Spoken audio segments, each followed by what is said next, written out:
Salut à tous, c'est Ben, vous écoutez l'épisode 154 du podcast Dunk Hebdo.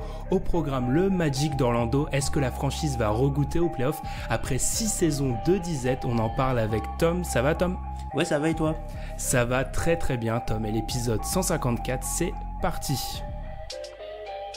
Taking a few steps forward as an organization as a whole, defensively, offensively, we're playing well, so we gotta just lock in here for these last games, play our best basketball, and see what happens.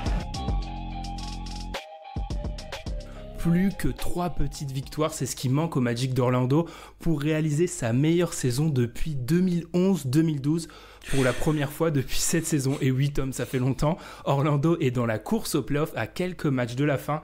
Alors Tom, comment tu juges cette saison d'Orlando? On va parler des playoffs plus tard dans l'épisode, mais comment tu juges d'abord cette 70aine de matchs d'Orlando?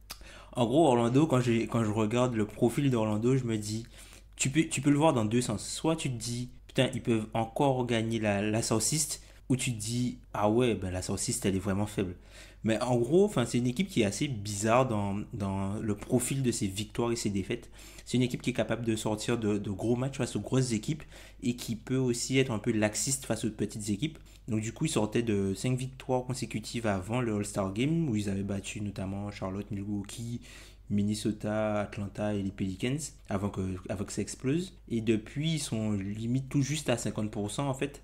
Et t'as des défaites super étonnantes, notamment le match à Chicago où ils perdent notamment sur un panier de Robin Lopez. Et un truc de Mark Cannon qui est assez bizarre, les lancers francs et tout. T'as Memphis où ils sont devant, ils se prennent 21-6. Et ensuite, ils perdent contre les Cavs, ils perdent dernièrement contre Washington, ils ont aussi perdu contre New York et contre Philadelphie. Donc c'est une équipe qui est assez bizarre et moi je le dirais plutôt, en fait Orlando, t'as Dr Orlando et Mr Magic. Très bonne expression Tom, on va la garder celle-ci. C'est vrai que je suis assez d'accord avec toi, je vais griller direct ma stat que je me suis embêté à aller chercher, mais j'ai fait le bilan d'Orlando contre les 6 meilleurs bilans de la ligue et contre les 6 pires bilans de la ligue. Les 6 meilleurs bilans de la ligue, pas dans l'ordre, mais à l'heure actuelle c'est Golden State, Milwaukee, Toronto, Denver, Philadelphie et Indiana. Contre ces équipes-là, Orlando a un bilan de 7 victoires et 9 défaites. Et là où c'est super intéressant, c'est qu'ils ont battu toutes ces équipes à l'exception des Denver. Où Denver, ils ont perdu 2 fois. C'est-à-dire qu'ils ont déjà battu Golden State, Milwaukee, ils ont battu 2 fois Toronto en 3 matchs, et ils ont battu Philadelphie et Indiana. Même 2 fois Indiana. L'inverse, contre les 6 pires bilans de la ligue, à savoir New York, Phoenix, Cleveland, Atlanta, Chicago et Memphis, ils ont un bilan de 9 victoires pour 6 défaites. Et là où c'est incroyable, c'est qu'ils ont perdu contre toutes ces équipes à l'exception d'Atlanta. Sauf que Atlanta, ils les jouent 2 fois d'ici la fin de la saison. Ce qui peut dire qu'ils peuvent... Dont ce soir. Donc vous allez peut-être avoir ce résultat au moment où vous allez nous entendre. Donc ils ont potentiellement perdu contre les 6 pires équipes de la ligue en battant 5 des 6 meilleurs. C'est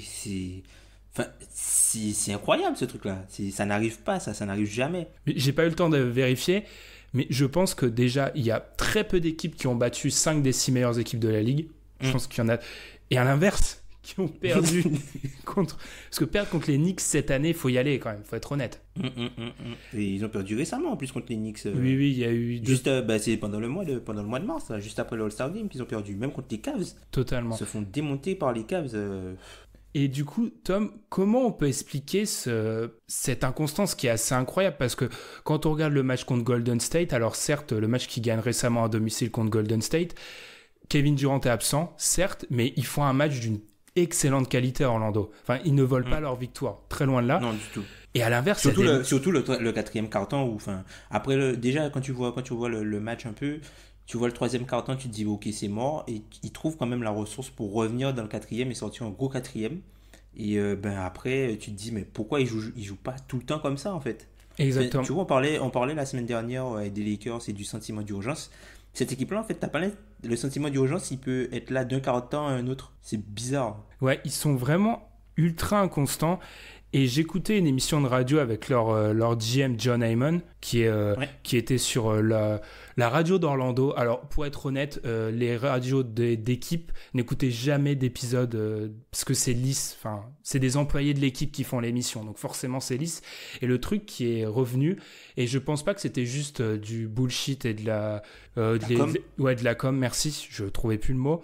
C'était vraiment le fait que l'effort des équipes, l'énergie mise par l'équipe dans les matchs était totalement inconstante. Et je trouve que c'est assez vrai. Il y a des moments, ils ont cette urgence dont tu parlais, et il y a des moments, ils l'ont pas.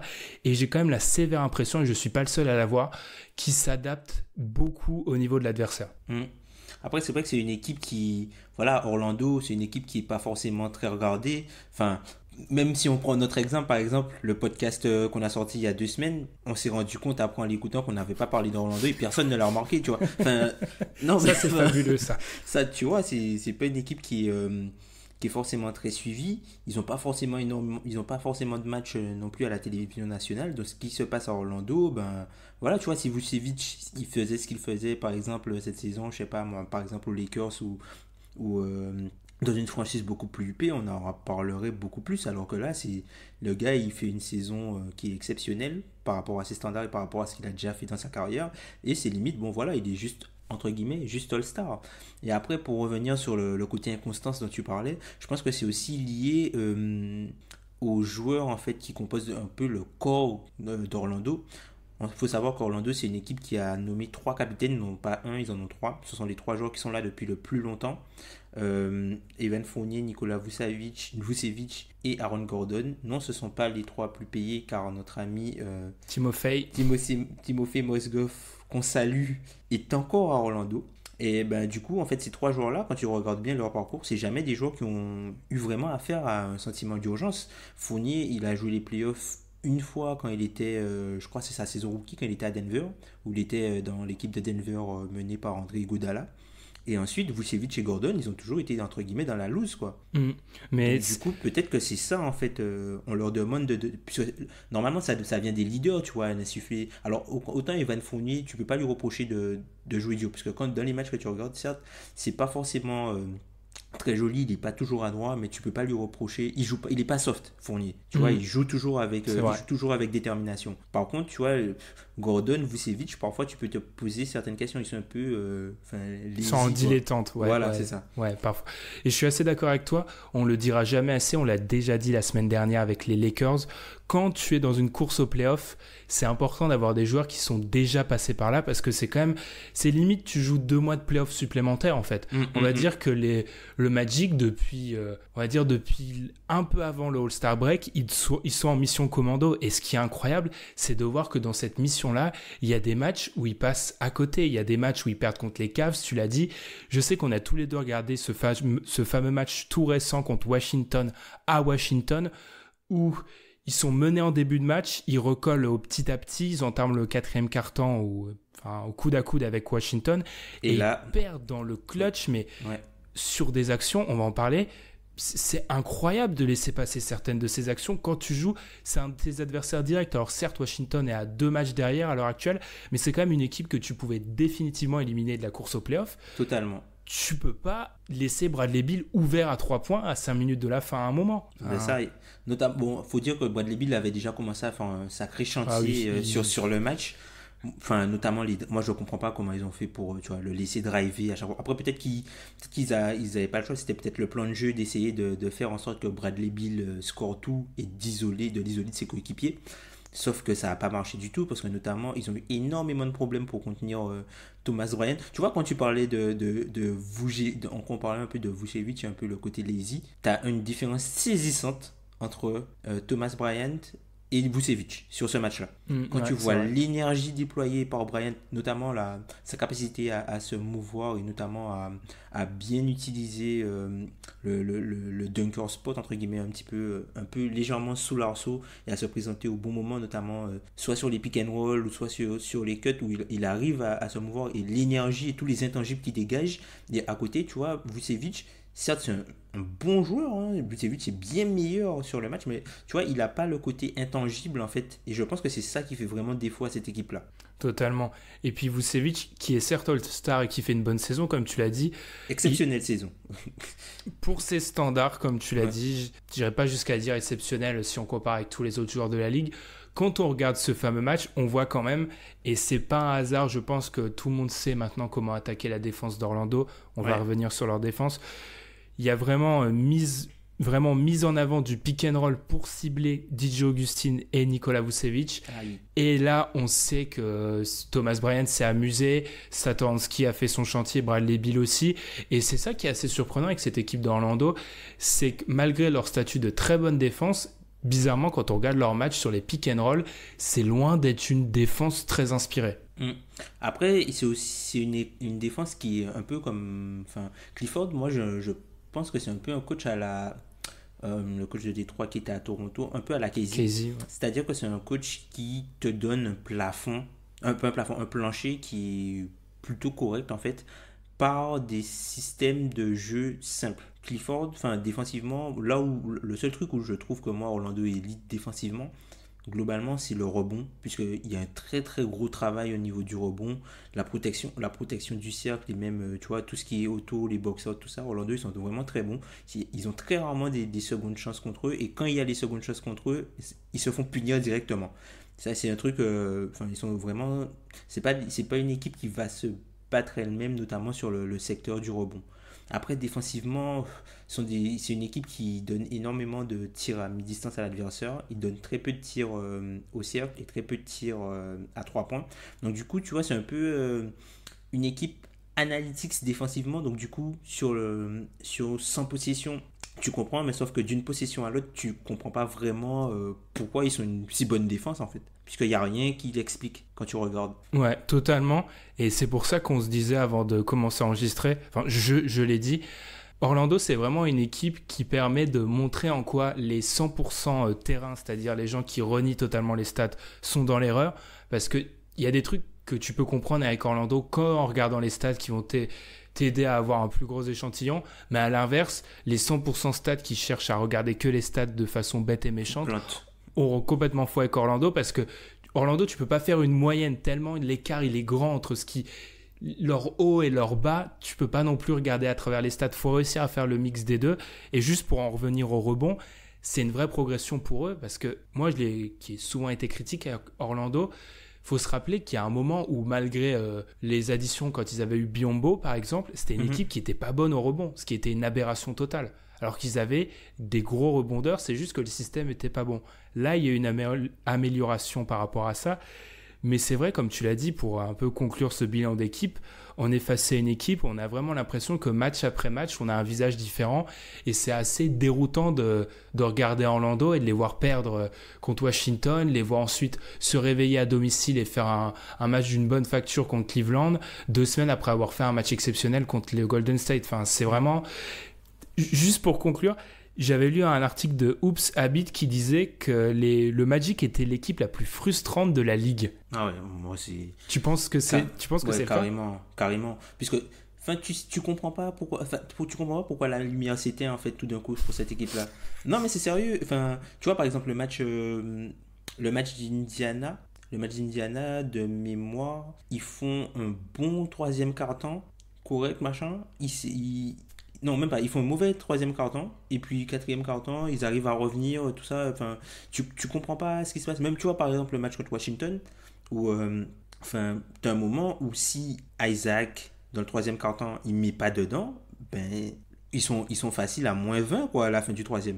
T'as des périodes comme ça où, voilà, pendant un quart-temps, ils sont mauvais. Il y a une autre stat que j'ai pu trouver, on parlera peut-être après de leur niveau dans le clutch, puisque c'est un truc qui les plombe depuis le début de la saison. Mais je vais te donner la liste des équipes qui sont moins bonnes, c'est-à-dire qui ont moins bon net rating qu'Orlando en deuxième mi-temps. Attends, je vais essayer de trouver. Vas-y. Phoenix. Oui. Les Knicks. Oui. Cleveland.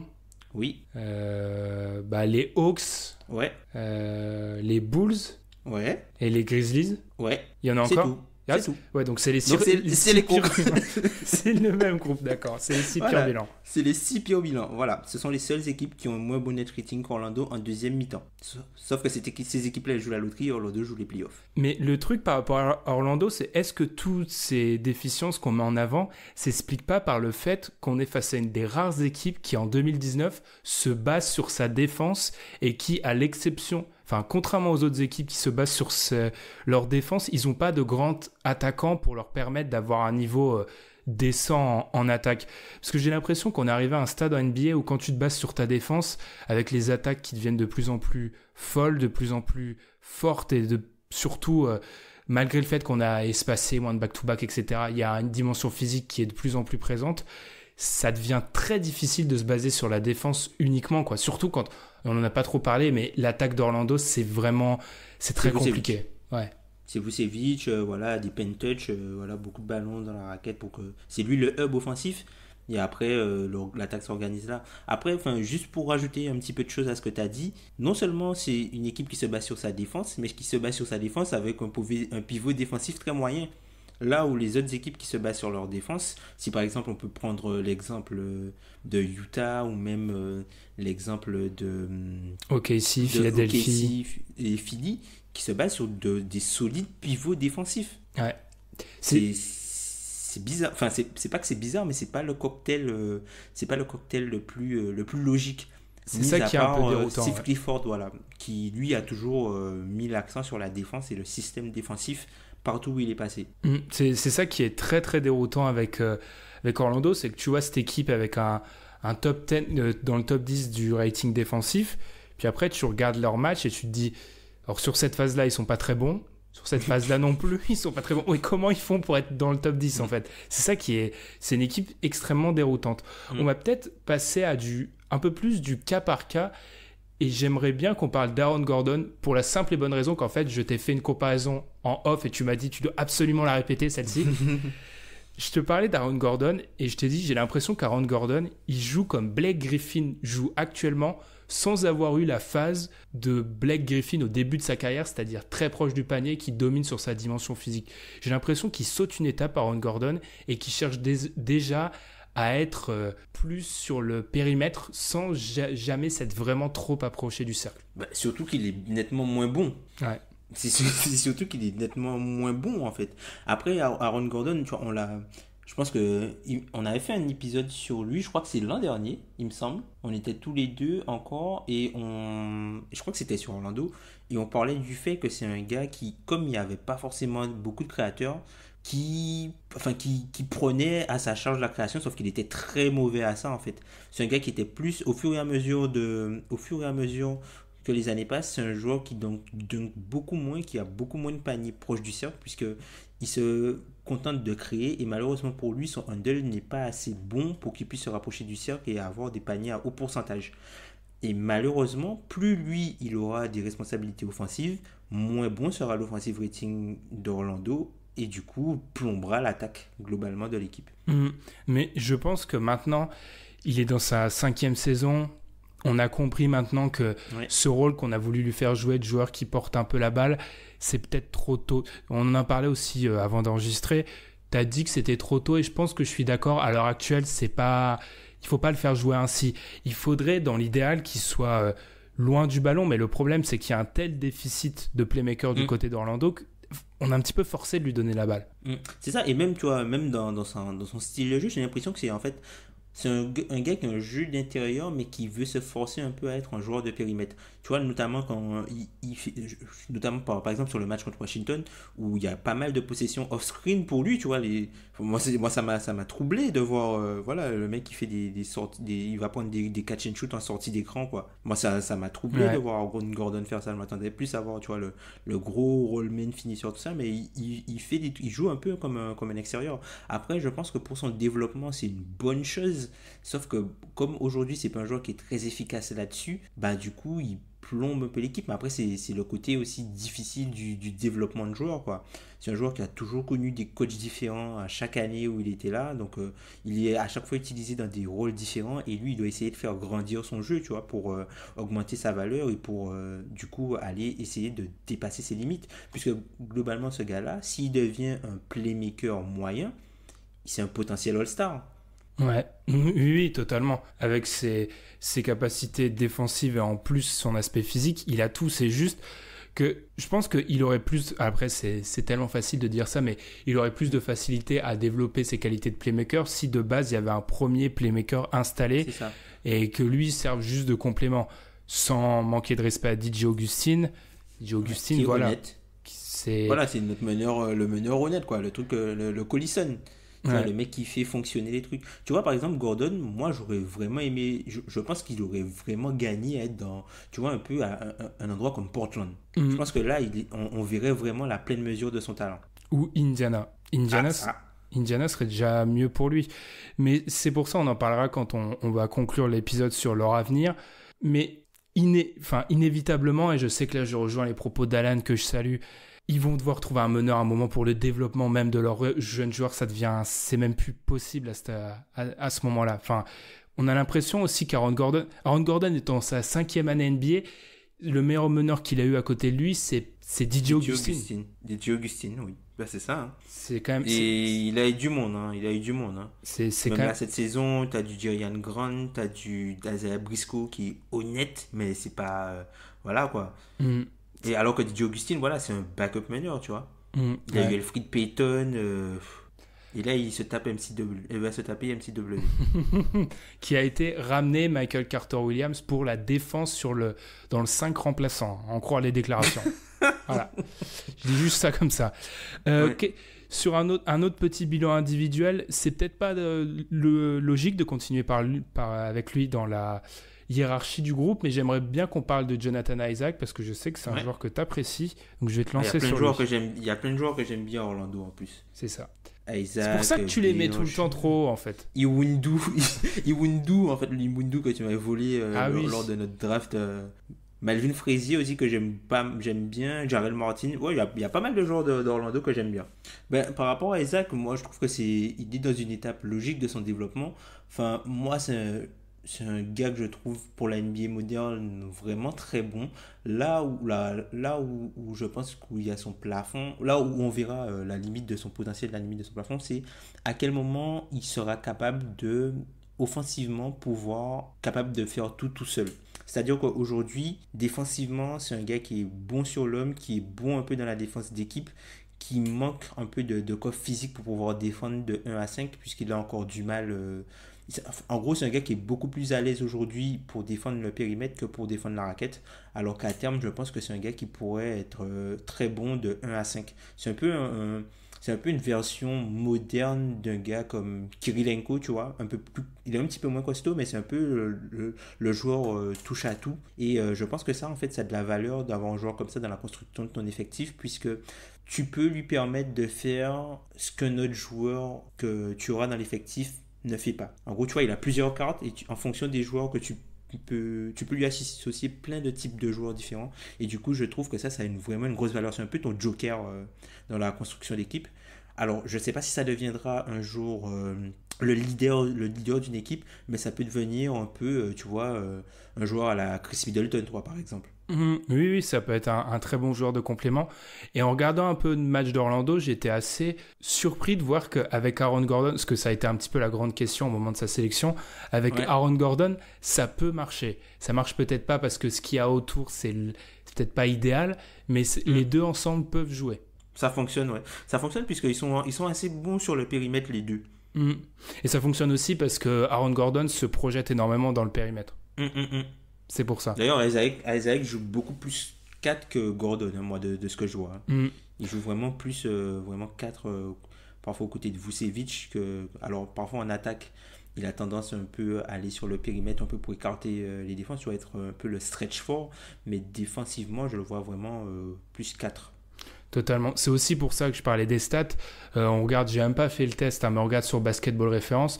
J'en suis sûr qu'au niveau des pourcentages de postes, pour un gars comme Aaron Gordon, ça doit être très difficile à quantifier. Parce que où est-ce que tu le places quand il est avec Isaac et Vucevic, c'est assez compliqué à ce niveau-là. On va peut-être parler, on va pas faire tous les joueurs, hein, bien sûr, mais on va peut-être parler, je pense, du duo Fournier-Vucevic. Je sais pas pourquoi j'ai envie de les mettre ensemble. Mais je pense que Vucevic, encore une fois, on a été plutôt critique. J'ai été critique surtout avec sa défense que j'ai trouvé sur certains matchs. Je trouve que c'est aussi un petit peu lui la raison pour laquelle Orlando peut plonger défensivement. Après, c'est vrai qu'en attaque, il fait un petit peu, il est au four et au moulin et c'est un petit peu lui la raison du fait qu'Orlando soit pas une attaque encore plus mauvaise, même s'ils sont parmi les 10 pires attaques NBA. Sans Vucevic qui apporte spacing, qui apporte du scoring intérieur, en fait, il apporte tout. Bah, le truc, c'est qu'en fait, c'est très dur d'être une bonne équipe quand ton meilleur joueur est un pivot offensif.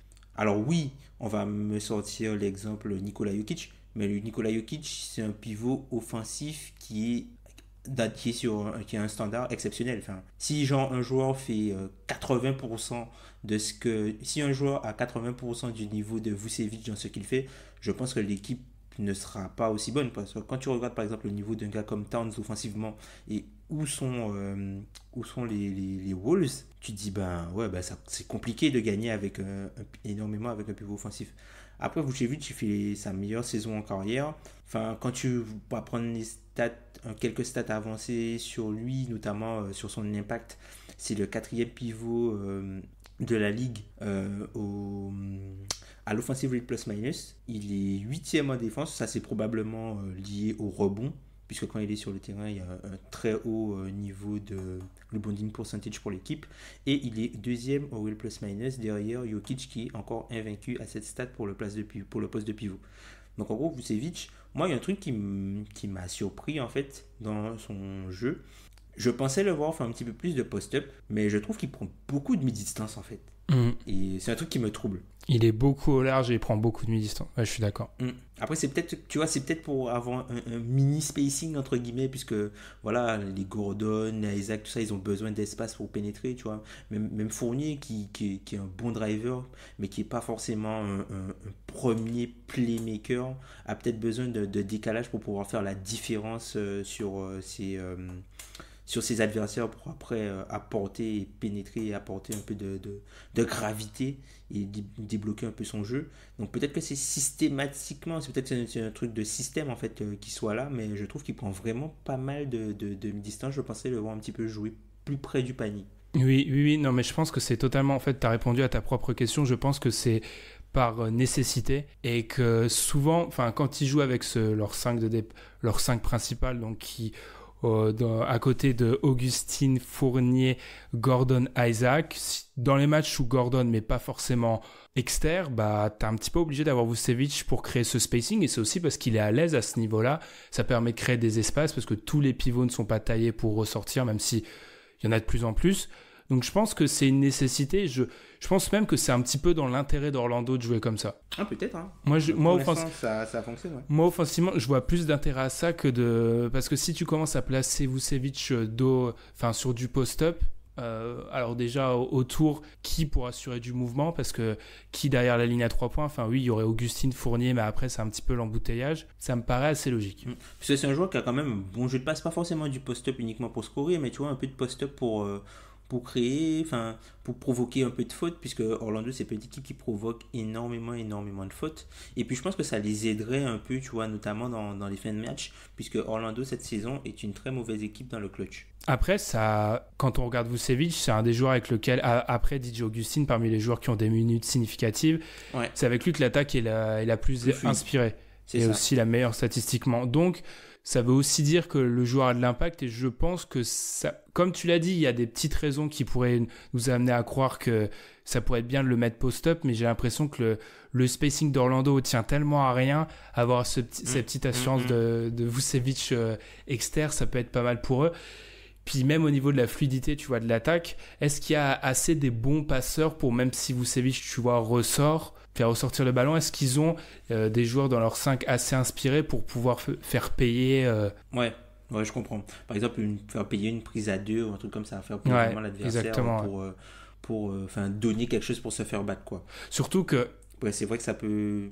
Ouais. Surtout qu'en plus, tu rajoutes le fait que, prenons cet exemple-là, hein, comme tu l'as dit, faire payer une prise à 2, si le joueur en question pour qui on ressort, c'est pas DJ Augustin, ben, tous les autres, ils sont à moins de 35% à 3 points. Ouais, c'est ça. Donc, ils te font... Et c'est ça. Ça aussi, c'est quelque chose qui pose problème, notamment dans le clutch, puisque généralement en fin de match, moi, il y a un truc, tu as parlé un peu du combo Fournier-Vucevic. En fin de match, moi, j'ai vraiment l'impression que c'est Evan Fournier, en fait, le go-to player. C'est pas Vucevic.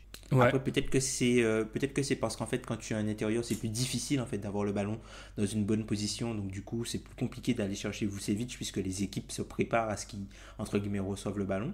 Mais tu vois, le fait de... Moi, je trouve qu'il y a énormément de responsabilités en fin de match dans les mains d'Evan Fournier. Et c'est malheureusement pour Orlando, pour le meilleur et pour le pire.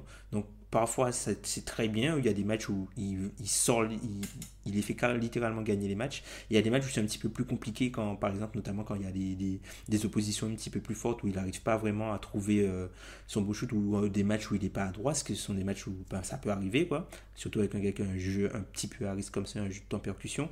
Ben, du coup, c'est devoir tout miser en fait sur de l'ISO Fournier entre guillemets, ou miser tout sur le fait qu'Evan Fournier arrive à faire la différence pendant 82 matchs en fin de match. Ça, c'est compliqué en fait, et du coup c'est aussi, je pense, lié à leurs difficultés dans le clutch. Ouais, totalement. Enfin, je pense que tout simplement le choix Fournier, il est assez simple.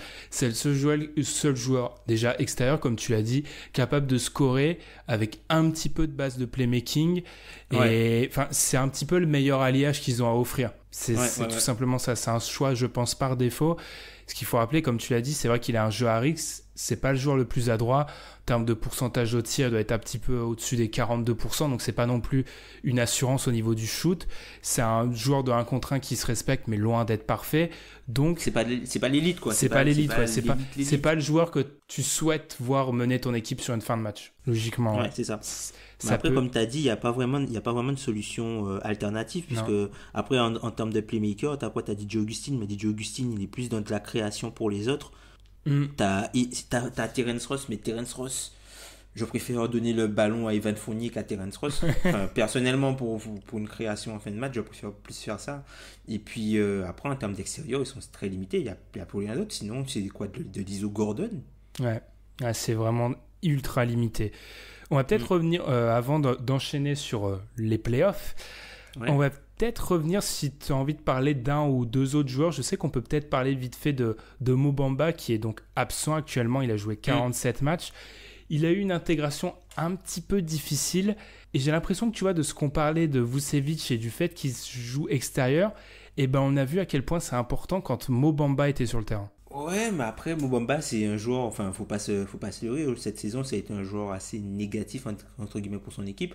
On sait que c'est un joueur qui va prendre du temps pour se développer. Il a déjà montré quelques bons signes, notamment dans la protection du cercle et un peu d'intelligence défensive, notamment sur du second rideau et du placement. Après, c'est un joueur qui a pas mal de problèmes de faute et qui manque de physique, tout simplement, pour peser sur le match. Et offensivement, on a vu que c'était plutôt un joueur négatif, puisque, tu vois, il est tellement peu physique que quand il postait des joueurs, moi, j'ai vu quelques matchs d'Orlando où Mo Bamba jouait. Le mec tente un post-up, mais tu vois, quand il vient faire le premier bump, c'est lui qui recule et il fait limite un marché, tu vois, alors qu'il post-up un joueur plus petit. Bah, statistiquement, juste pour donner la stat qui est assez ahurissante, sur les 766 minutes où il a joué sur le terrain, Mo Bamba, Orlando avait un offensive rating à 93. Si on élimine Melvin Frazier, qui a pratiquement pas joué avec l'équipe, le joueur qui avait le deuxième pire offensive rating, c'est Jonathan Simmons, il est à 98. Et lui, il était horrible cette saison. Et Jonathan Simmons, il est indescriptible. En termes de shoot, j'avais vu ça il y a quelques semaines. Je crois que c'était le pire joueur de la ligue cette année, parmi ceux qui avaient pris un nombre de shoots assez important. Tu veux pas être 5 points en dessous de Jonathan Simmons, quoi, cette année. C'est pas bon, surtout qu'en plus, de l'autre côté du terrain, il était loin d'être le monstre défensif qu'on aurait pu espérer. Donc, c'est une première saison un petit peu difficile.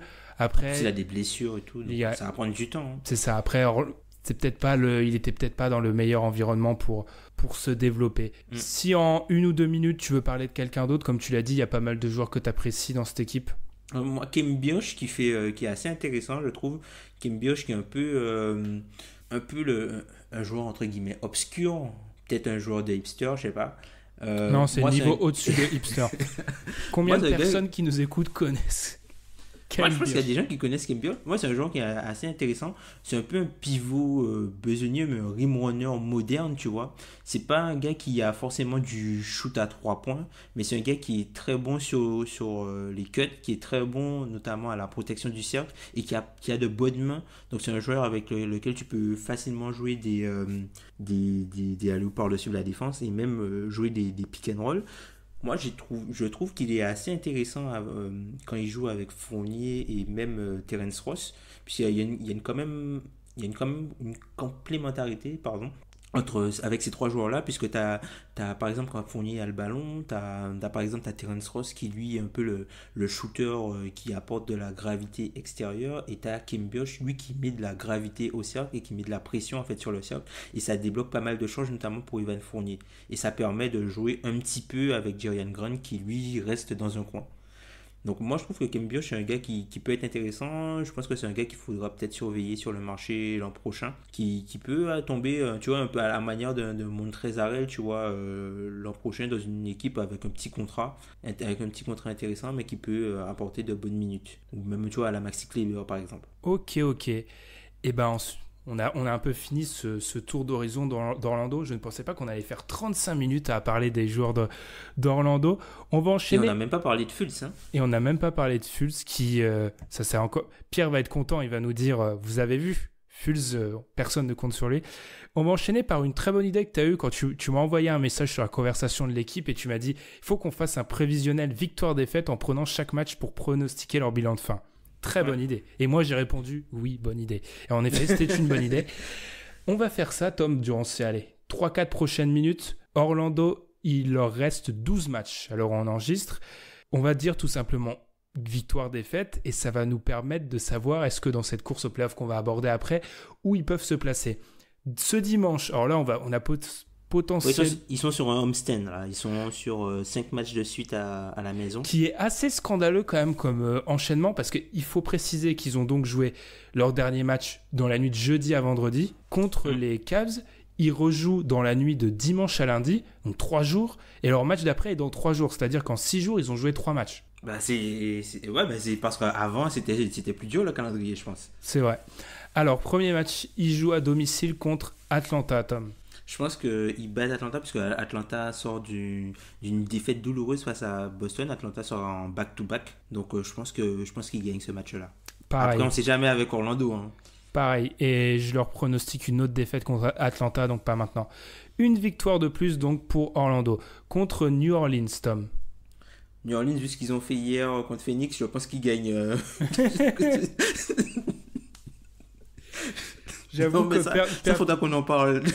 Perdre contre New Orleans, actuellement, faut y mettre du sien. C'est vrai que j'avoue que... Non, mais ça, je pense qu'il faudra qu'on en parle vraiment de ce qui s'est passé là, sur ce match-là.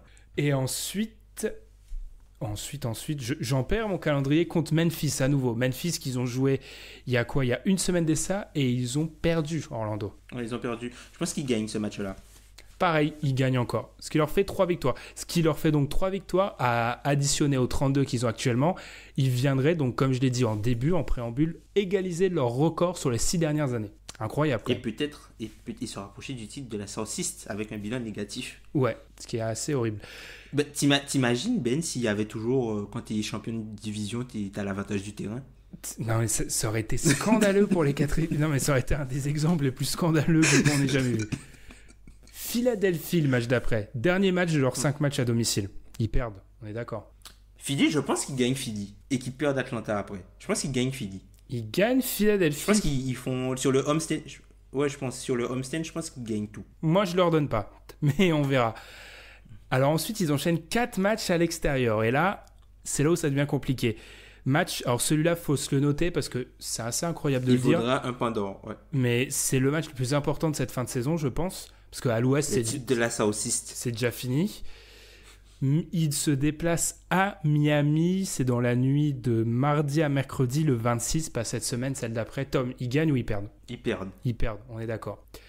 Ils enchaînent. 2 jours après, ils vont à Détroit. Ils perdent pour moi aussi. Moi, je pense qu'ils gagnent à Détroit. Tu leur donnes pas mal de matchs, hein. Parce que là, pour l'instant, tu leur en donnes 5 sur 7. 5 sur 7 pour l'instant, ouais. Pas mal. Pour moi, ils perdent à Détroit. Ensuite, ils vont à Indiana. Ils enchaînent encore. Indiana, je pense qu'ils perdent. Ils perdent à Indiana, je suis d'accord. Et ils finissent à Toronto. Pour moi, je les vois perdre limite les 4 ou en gagner un seul sur les 4. Ouais, ils perdent, hein, ouais, à la maison. Moi, je pense qu'ils gagnent juste Détroit pour moi. Ouais, ils peuvent gagner potentiellement Détroit. Je vais leur mettre une moitié de Détroit. Ils reviennent à la maison et jouent New York. Alors là, s'ils perdent, c'est scandaleux. On va dire qu'ils battent New York.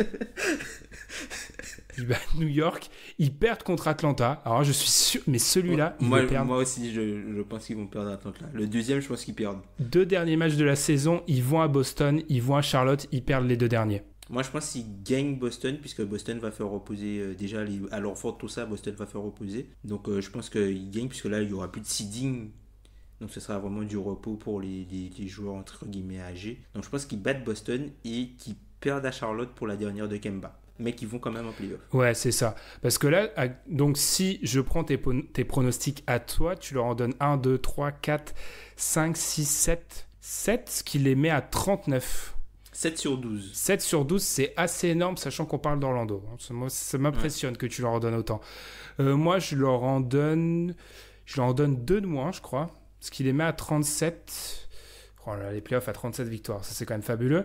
Alors Tom, maintenant qu'on a fait ces petits comptes d'apothicaire, rappelons la situation à l'Est, à l'heure où on enregistre. Ouais. Alors on est d'accord pour dire que les 5 premiers, de toute façon, c'est acquis. Ensuite, Détroit. Est-ce que tu penses que Détroit est en danger ou Détroit est déjà en playoff? Pour moi, ils y sont. Moi, je trouve que Détroit est moins en danger que les Nets. Ouais. On va enchaîner par les Nets. Et là, il faut rendre à César ce qui lui appartient. Alan, qui est à peu près depuis... D'ailleurs, parenthèse, Alan, je ne l'ai pas dit la semaine dernière, mais bravo à lui, parce que si vous avez eu des épisodes continuellement ces dernières semaines, c'est grâce à lui, parce qu'il a fait un gros travail de sape dans l'ombre, parce que moi, j'étais pratiquement pas présent. Donc, bravo à lui. Je referme la parenthèse. Merci le JM. Parenthèse fermée. Il nous dit quand même depuis des mois que les Nets vont se prendre un mur sur la fin de la saison. Et je suis en train de nous dire qu'il est quand même pas loin d'avoir raison, là, vu ce qui est en train de se passer. Mm-hmm. Ils sont qu'à 2 matchs et demi de Miami et ils sont à 3 matchs et demi d'Orlando, sachant que eux, leur fin de saison, elle est terrible. Dantesque, ouais. Franchement, je sais pas s'ils les font vraiment. Je suis vraiment... Enfin, tu vois, il y a quelques semaines, j'étais assez optimiste sur leur fin de calendrier. Je me suis dit, tu vois, le fait qu'ils aient pas mal de matchs difficiles enchaînés, ça va justement, avec le retour de Caris LeVert, tu vois, ça va peut-être générer un do or die, quoi. Et du coup, l'équipe va se mettre au diapason pour la saison prochaine, mais ça n'a pas l'air d'être le scénario qui est en train de se passer. Et enfin, le retour de LeVert n'a pas eu le boost escompté, tu vois, à mon sens. Donc, je pense qu'ils sont en danger, hein. Et si je devais me mouiller, aujourd'hui, je ne les mettrais pas. Je suis plutôt d'accord. En fait, moi, je fonctionne par élimination. Miami, j'ai l'impression que tous les ans, ils nous font ce run en fin de saison où on ne sait pas trop comment ils y arrivent. Ouais, ils gagnent des matchs. Donc Miami, j'ai tendance à les mettre dedans, ce qui laisse une place pour... N'oublions pas Charlotte. Hein. Charlotte qui a le même bilan qu'Orlando, qui a en termes de victoire-défaite, quasiment même bilan d'Orlando, c'est juste qu'ils ont joué, en fait, ils ont joué 2 matchs de moins. Et ils ont une défaite, une victoire de moins. Je pense que c'est fini pour Washington, donc ça se joue entre Brooklyn et Orlando. Et encore, c'est pas dit, hein, que c'est fini pour Washington. Ils sont à 3 matchs de... C'est qu'en fait, il y a trop de monde au-dessus d'eux, moi, j'ai l'impression. Ouais, c'est vrai, il faut passer Ouais, c'est vrai. Il y a trop de monde à passer. Mais j'aurais... Ah, c'est compliqué. Parce que Charlotte, je vois bien quand même... Ils ont une fin de calendrier assez compliquée, mais ils ont un gros avantage dont on n'a pas parlé, c'est qu'ils ont un bilan assez excellent contre les équipes de leur division. Ils sont à 10-4 contre les équipes de leur division. Tu peux nous rappeler les équipes de la division? Non, elles sont pas bonnes, mais tu vas les jouer en fin de saison. Donc ouais, c'est vrai. Surtout que c'est tes principaux adversaires. Moi aussi, mais j'ai beaucoup de mal à faire confiance à Charlotte. Hein. Moi, c'est un petit peu ce baroud d'honneur Kemba, on sait pas trop ce qui se passe. Kemba Tipeee. Ouais. Genre, tu les prendrais, genre, tu leur donnes le dernier spot, quoi. Voilà, j'en ai aucune idée. Genre devant les Nets, quoi. Puis en gros, pour toi, Miami, c'est un lock, entre guillemets. Bah... C'est dingue alors qu'ils sont quand même... eux aussi ont une grosse fin de saison, mais j'ai quand même l'impression que... En fait, ils font ça tous les ans. Et j'ai du mal à, moi, vous commencez à me connaître, les gens qui nous écoutent depuis pas mal de temps. Quand il y a un phénomène qui se répète souvent, j'ai tendance à aller dans ce sens-là. Moi, Miami, tu vois, je les avais pas mis en playoff en début de saison. Et là, je me rends compte, peut-être, j'aurais pu me dire que ouais, peut-être que j'ai raison, mais là, depuis que Spoelstra a fait quelques ajustements, notamment en virant Whiteside du 5 majeur, l'équipe est sur une meilleure dynamique puisque Whiteside est en train de tuer les bancs NBA. Pour un gars qui aime faire des contres et manger des rebonds et mettre des points faciles, quand tu joues contre les bancs, c'est beaucoup plus simple.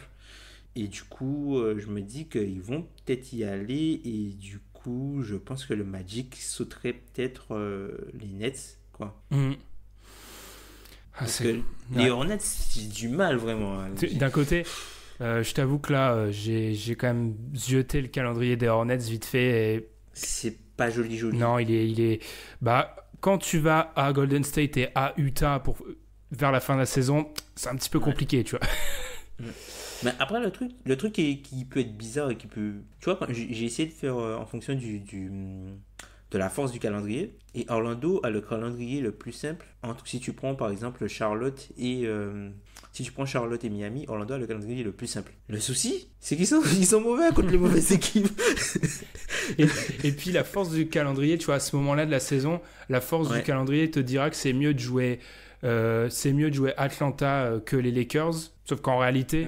à l'instant, c'est mieux de jouer les Lakers qu'Atlanta. Ouais, tu vois. Donc, j'aurais tendance... Pour moi, ça va... Allez, je vais donner Orlando parce qu'après avoir... Non.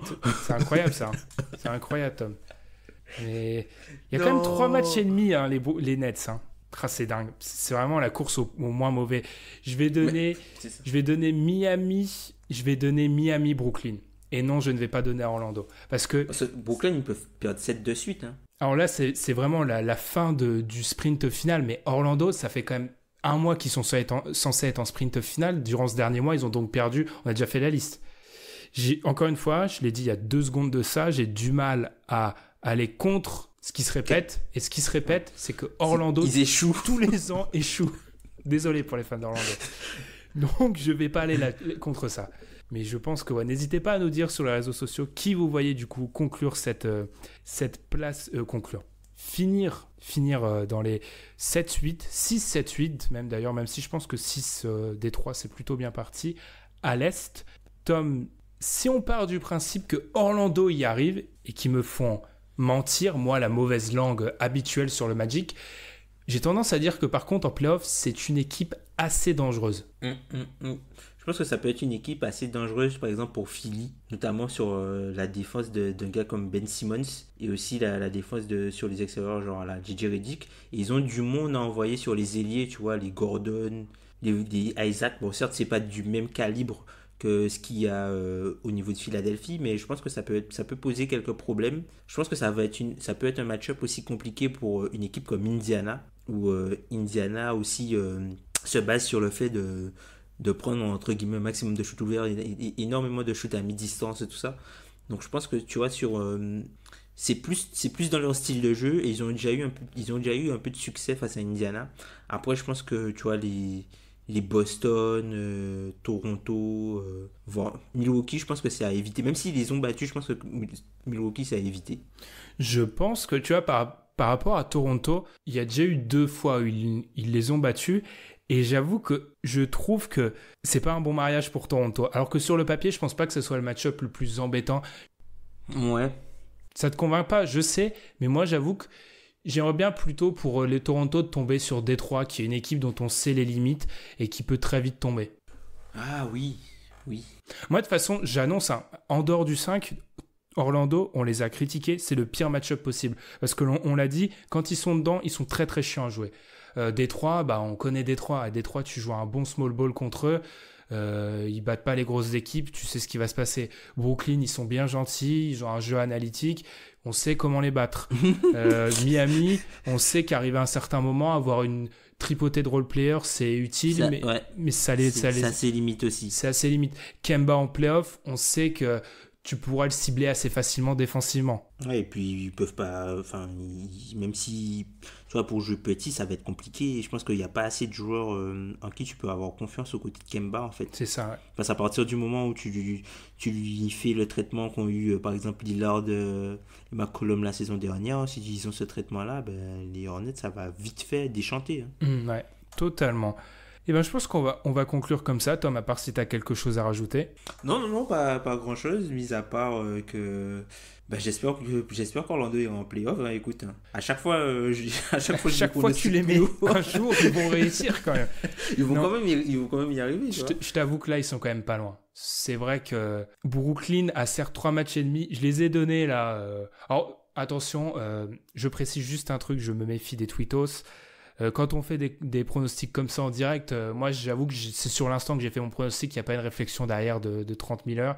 Ça se trouve, dans 3 heures en montant l'épisode, je me ferai « Ah non, mais j'aurais dû mettre Orlando ». Bref, juste pour dire que Orlando est quand même pas loin, tu vois. Pour que moi, j'hésite à les mettre, c'est qu'ils sont vraiment pas loin. C'est qu'ils sont pas loin. Ouais. C'est qu'ils sont vraiment pas loin. C'est que si ils font... j'aime bien l'expression américaine « take care of business », tu vois. S'ils font le taf, ils y sont. Ils y sont, ouais. Le problème... Pour toi, qu'est-ce qui se... Si Orlando va en play-off avec les matchs qu'on a dit, pour toi, c'est dû à quoi? Ce sera plus dû aux adversaires qui se sont totalement effondrés, type mais totalement, les Nets, ou c'est eux qui ont trouvé quelque chose? Totalement. Mais déjà, ils sont pas censés se battre pour ce strapontin-là, parce qu'il est censé avoir une équipe qui s'appelle Washington, qui est censée être en play-off. Dans une NBA normale, c'est Washington est en play-off. Et on se bat pour le 8 et pas 7-8. Déjà. Et Washington n'est pas meilleur sans John Wall. Enfin, le rappel ils sont moins décevants, mais ils sont pas meilleurs sans John Wall. Ouais.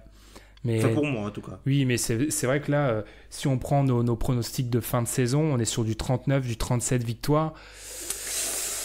On pourrait aussi nous dire peut-être qu'on a été dur avec Orlando dans cet épisode-là, mais c'est une équipe qui a quoi, 45-46% de victoire. Ouais. C'est une équipe moyenne, très moyenne. C'est une équipe moyenne qui jouerait la loterie à l'Ouest. Ouais. Et bien la loterie quoi. C'est-à-dire à aucun moment être dans la course au play-off. Ouais, voilà, c'est une équipe qui serait par exemple du niveau peut-être de Minnesota quoi. Ouais, tout simplement.